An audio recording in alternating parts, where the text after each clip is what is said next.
On a wet Thursday morning in April of 1991, a $50,000 a day Minneapolis contractor named Westbrook and Seeley stood on the edge of a flooded soybean field in Pembina County, North Dakota, and counted, in plain English, the cost of one expensive mistake.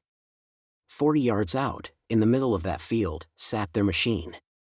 A brand new Komatsu hydraulic excavator. 220 tons. $2 million off the lot. The pride of the contract. It had been there 6 days. Sunk to the top of its tracks the morning after they unloaded it.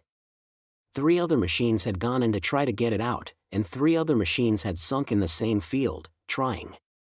A pair of D8 bulldozers were still bedded down 20 feet south of it. A second excavator, brought in on timber mats, had gone into its undercarriage on the 4th day.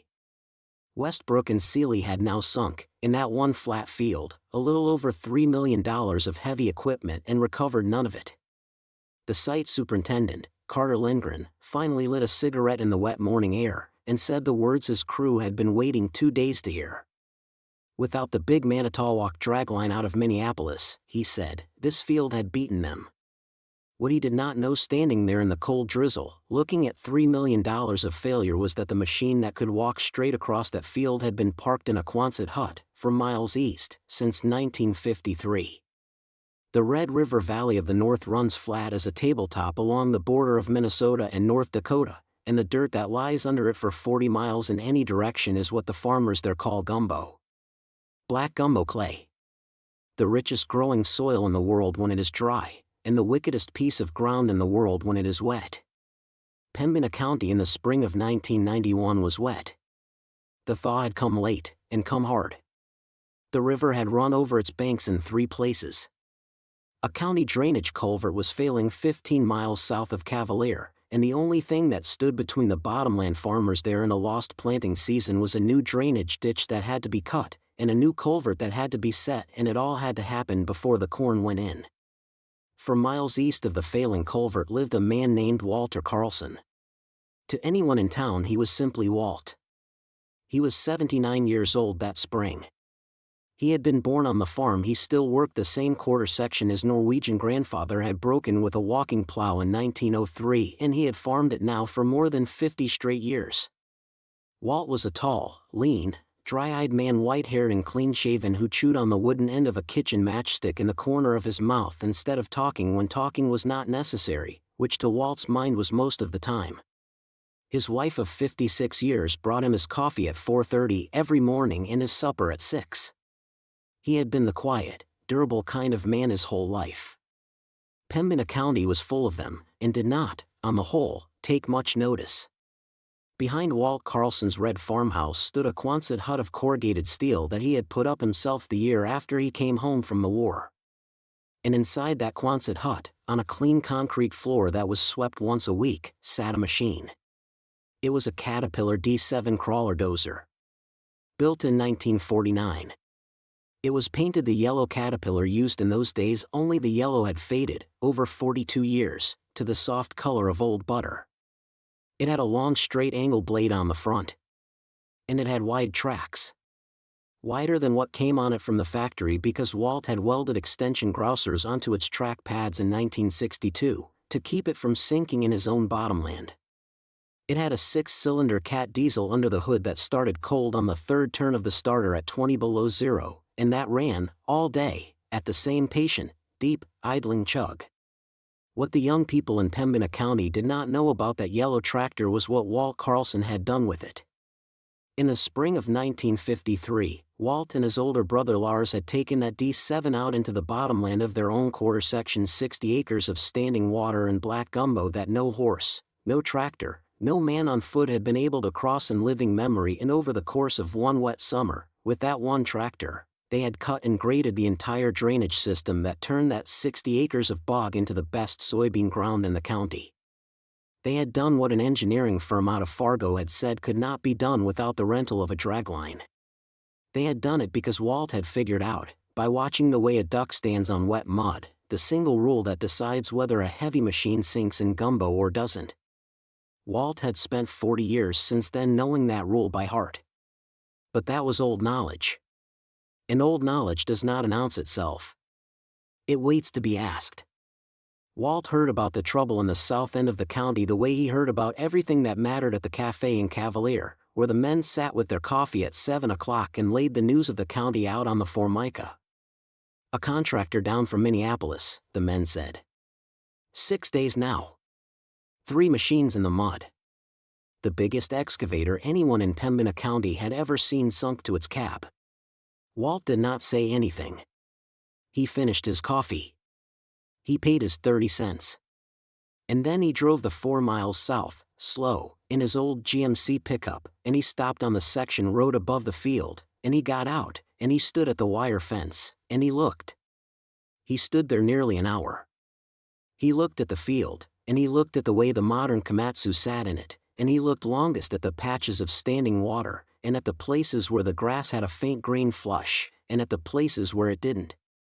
He looked the way a man looks at his own field, after 50 years of knowing it. The duck knew. Walt knew. Then he got back in his pickup, and he drove home. And that evening, after supper, he walked out to the Quonset and laid his hand on the side of the D7. The crew at the field had done everything that money and modern engineering could think to do, and they were not fools. By the morning of the 4th day they had tried 3 things, and 3 things had failed, and they were all sitting out there in plain view of the section road, like exhibits in a museum of expensive mistakes. The first thing they had tried was a pair of D8 dozers, one from each side, with cable. The cable had come tight. The dozers had spun their tracks in the gumbo for 40 minutes, and then both of them had sunk, fast, into the same kind of mud the excavator was already in. The second thing they had tried was a smaller hydraulic excavator on a roadway of timber mats. The mats had floated, then tilted, then submerged, and the second excavator had gone down to its undercarriage in 3 hours. There was no third thing. The third thing was waiting 14 days out, in Minneapolis, on a railcar. By the morning of the 6th day there were 2 men on the gravel road who were paid to make decisions, and there was a third man who liked to talk as though he were one of them. The site superintendent, Carl Lindgren, was a Westbrook and Sealy lifer in his late 50s, a man who had run drainage and pipeline jobs from the sand hills of Nebraska to the Saskatchewan border for the better part of 30 years, and who had never, in those 30 years, lost 3 machines on one field. He stood on that gravel road in his rain jacket and looked at his crew, and his clipboard, and his telephone, and tried, on every hour, to make the arithmetic come out right. The arithmetic did not come out right. The Manitowoc dragline they wanted was booked solid through the end of the month on a Mississippi River levee job. The penalty clause in their county contract started to bite at $50,000 a day on the 8th of May, and it was the 22nd of April. 6 bottomland farmers in the south end of Pembina County were waiting to plant. Westbrook and Sealy's bond company was on the telephone twice a day now, asking questions in the voice that bond companies use just before they stop asking questions. The third man was Brad Sheridan, the equipment manager Westbrook and Sealy had sent up from Minneapolis. He was 34. He had an MBA. He had ideas and he liked, on the whole, to share them. It was on the morning of the 6th day that Walt Karlsen drove down to the field for the second time, and this time he did not stand at the fence. He drove up the gravel road to where the crew was standing, and he got out of the GMC, and he waited politely until Carter Lindgren noticed him. And then he said, in the slow, mild way he said everything, he believed he could walk a tractor out to that excavator and bring it back. Carter Lindgren looked at him for a long moment. Then he asked Walt what he had in mind. He was a polite man, Carter Lindgren, and he had been raised by his mother. Walt told him. Wide feet, he said. Long steps. He said the gumbo would hold a heavy machine if the machine had enough track on the ground, and if the machine never, for 1 second, sat still. He said his D7 had wide grousers that he had welded on himself, 30 years ago. He said he would drive it across the same dirt those dozers and that second excavator had sunk in, and not stop, and the gumbo would not catch him. There was a small silence, and then Brad Sheridan, who had spent the last 6 days losing 6 days of his salary out there in the rain, and had heard about all he wanted to hear from old men in pickup trucks, laughed. He said, with the very slight edge of a man who has been to business school. "In what year, sir, was this tractor of yours built?" Walt took the matchstick out of his mouth, looked at it, put it back, and said, "It was built in 1949. Brad Sheridan said that was older than his mother. He said it like that was the end of the conversation. And the other contract men looked at the gravel, and let it be the end of the conversation. Carter Lindgren, however, was a polite man. And what he did was, in its own quiet way, worse than the laughing. He thanked Walt. He said the company appreciated the offer. He said that this was a major insurance liability, that they had $2 million of equipment to recover, and that they could not, for reasons Walt would surely understand, allow a private citizen and an antique tractor to operate inside a Westbrook and Sealy job site. Walt heard him out. He did not change expression. He did not raise his voice. He nodded, exactly once, and he said, "All right." That was all he said. He touched the brim of his cap. He got back in his pickup. He drove home because a man who knows a piece of dirt does not, in the end, need a Minneapolis contractor to believe him in order to keep on knowing it. He went out to the Quonset, and he ran the diesel block heater on the D7. Just in case. 2 more days went by. And the year turned hard. The Red River fell 2 inches, and then rose 4. A second cold rain came through. The field stayed black and wet and bottomless, and the Komatsu sat in the middle of it now with brown water lapping at its tracks. The second excavator was lower than it had been. One of the D8 dozers had begun to lean to the south the way a fence post leans in soft ground in the year before it falls over. The Manitowoc dragline did not come free. The bond company stopped asking polite questions. The county supervisor called Carter Lindgren from his kitchen, twice in one evening, and informed him that the 6 farmers in the south end of the county would not be planting on time, and that the failure of one Minneapolis contractor to install one county culvert was about to cost 6 families a soybean crop and a year of their lives. May the 8th was 11 days out. The penalty clause was real. Westbrook and Sealy was, that quietly, looking at a number on a piece of paper that ran into the millions, and at a company picture in the Cavalier Pioneer Press that no Minneapolis contractor was going to want hung on his wall. Carter Lindgren called every dragline operator from Minot to Duluth in those 2 days, and then he called the ones from Winnipeg, and there was nothing inside 2 weeks. On the evening of the 8th day there was a meeting on the gravel road, by the headlights of 3 pickup trucks. And out of that meeting came the kind of decision that men make when they have nothing left to lose. There would, Carter Lindgren said, be one more attempt.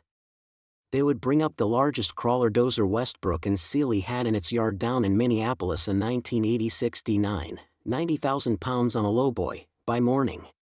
They would cut it loose at the edge of the field.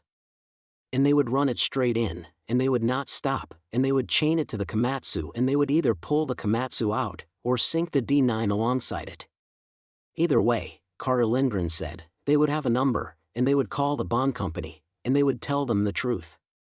The D9 came up on the lowboy at 5 in the morning. By 6 it was in the field. By 6:25, it had stopped moving. By 7, it was sunk to its undercarriage exactly the way the others had sunk, in its engine, which they had not shut off, was screaming itself dead trying to get free. Carter Lindgren walked out into the road, took off his hard hat, and put it on the hood of his truck. And he said nothing at all. And then an old man spoke up. His name was Olaf Hansen, and he was 76 years old, and he had retired 4 years before from a small drainage contracting outfit out of Grafton that he had run for nearly 40 years. He had driven down that morning to see, in his own words, what a $2 million machine looked like when it was sitting where $1.50's worth of duck would have known not to sit.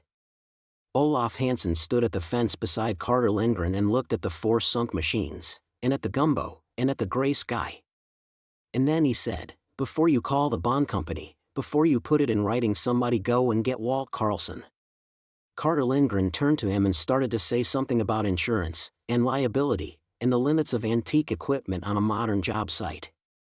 And Olaf Hansen, who had known Walt Karlsen for 58 years, and who had been there in 1953 when Walt and his brother had drained 60 acres of bog with that yellow cat, looked at him sideways, and said, mildly, son. You have already spent $3 million of liability on this field. I am telling you to drive 4 miles east, and find a man. They heard him before they saw him. It was a sound the older men in the crowd knew well, though most of them had not heard it in 25 years. It was not the high-pitched bark of a new diesel. It was lower, and slower, and rougher, a deep, 6-cylinder, idling chug-chug-chug-chug, the kind of unhurried iron heartbeat that the old cat diesels used to make the kind of engine sound that belonged to fields, and to barns, and to a generation of men who had broken the prairie a second time after the Dust Bowl was done with it. And then they saw it. It came down the gravel section road at a fast walking pace, because that is the pace a D7 goes, and the yellow paint had faded over 42 years to the color of old butter, and the tracks were wider than any factory ever sent it out with, and Walt Karlsen sat up high on the operator's seat in a faded canvas barn jacket, one hand on the steering clutch lever, the other on the throttle, the wooden matchstick still in the corner of his mouth. He had been ready, the men in the crowd would say later. He had warmed the diesel block. He had topped off the tank. He had been ready since the morning of the second day. He had simply been waiting to be asked. Walt did not get off the tractor when he reached the field. He drove the D7 to the fence at the edge of the gravel road and stopped it there with the diesel still chugging, and he sat on the seat for a quarter of an hour, and he looked. He looked the way he had looked at the field a week before from the wire. He looked at where the standing water lay, and at where the grass had its faint green flush, and at where it didn't. He looked at the 4 sunk machines. And he looked, longest, at the long low rise of harder ground that ran like a buried causeway across the southwest corner of the field, a rise that the modern survey had never noticed, and that the modern excavator had crossed without thinking, the way a man wades a stream he does not know. Then he climbed down, and he walked to the back of the dozer, and he uncoiled a length of heavy cable that he had brought from his own toolshed, and he laid it on the floor of the cab, and he climbed back up. He turned to the crowd at the fence, and he spoke for the second time that morning. He said 2 things only. The first thing was this. He said, the duck knows. The duck knows that on saturated gumbo, you stand on as much of your foot as you can stand on. And you do not stand still. Because gumbo, when you stand still, becomes the thing that eats you. The second thing he said was, I am not stopping until I come back. Nobody, and he looked at Carter Lindgren when he said this, and at Brad Sheridan, nobody flags me down out there. Nobody waves at me. If I stop on that ground, I will not start again. And you will lose a 5th machine. Is that understood? And Carter Lindgren, who had spent 30 years in heavy construction, and had thought, until that morning, that he had heard everything a man could say about working in mud, nodded once, and said yes. It was understood. Walt Karlsen put the matchstick back in his mouth. He put the D7 into low gear. And he opened the throttle. And then the old yellow cat did the thing that no machine on that field for 6 days had done. It walked.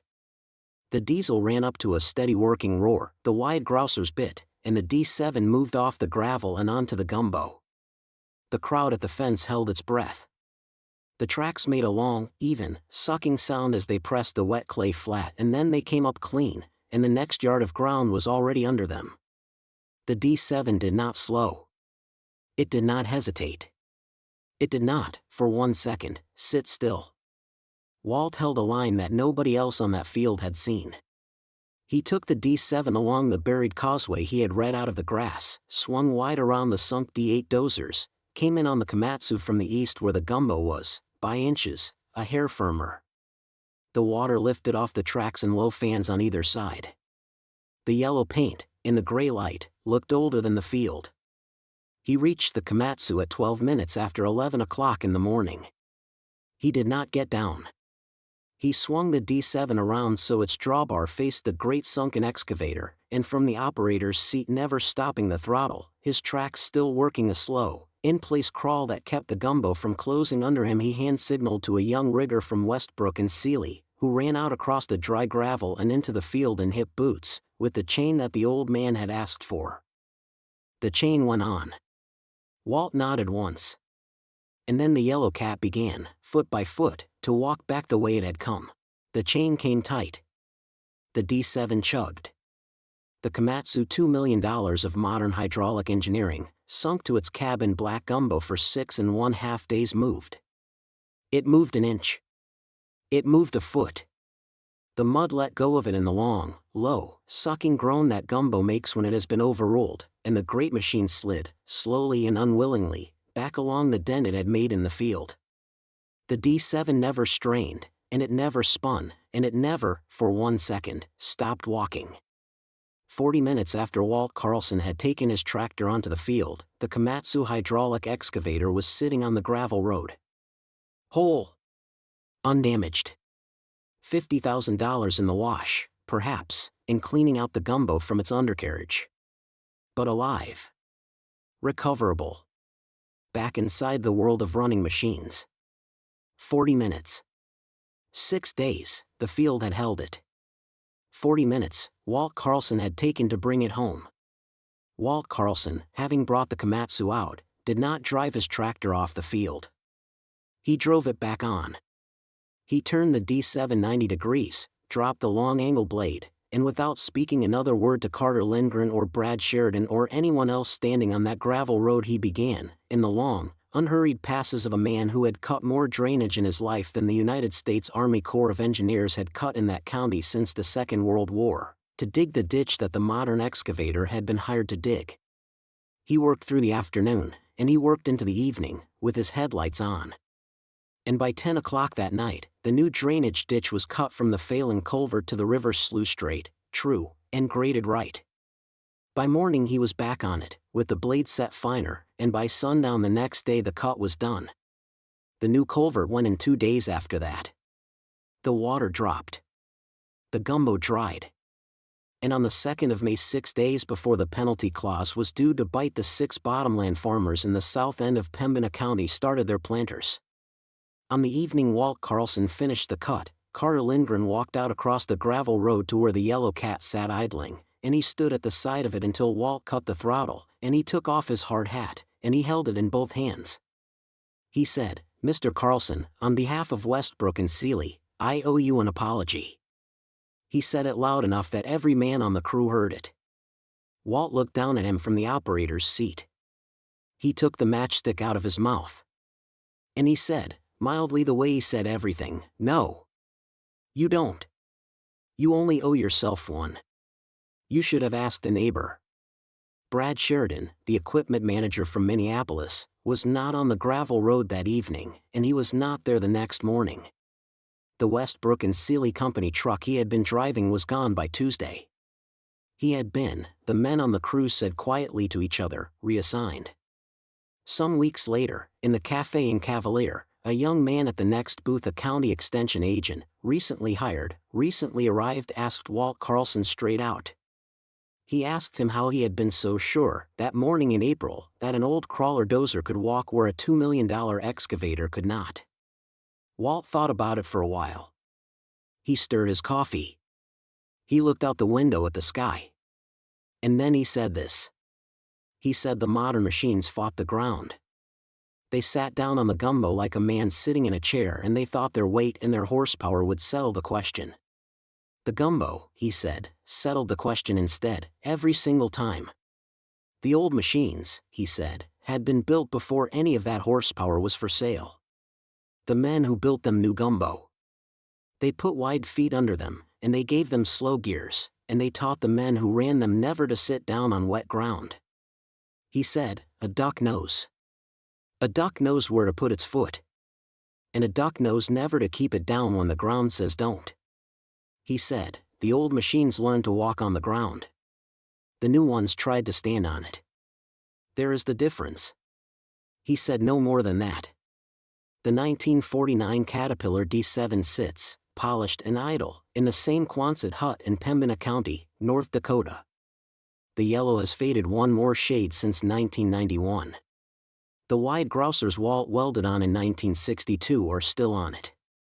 The Quonset still has its swept concrete floor. Walt Karlsen has been gone these several years. His wife, too. The farm is run now by a grandson, Who keeps the tractor the way the old man kept it, and who fires it once a year at the threshing reunion at Valhalla, where children climb on it the way children climb on old machines anywhere, in places where the old machines have not yet been forgotten. The drainage ditch Walt cut in April of 1991 still carries the runoff of 6 soybean fields to the Red River. The county put up no plaque. The Pioneer Press wrote no story. Most of the men who watched him that morning have grown old themselves. But the duck still knows. And perhaps the men who build the newest machines and the men who run them, and the men who write the checks for them might do well to remember the lesson of that wet April morning in 1991. That the heaviest machine on the field is not always the one that knows the ground. And that an old tractor, sat on wide feet by a quiet man who knew where to put them, can still walk where modern money could not even stand. If this story stayed with you, there are more like it on this channel: Forgotten Machines, Quiet Men, and the Work They Did. Subscribe, and we'll tell you the next one.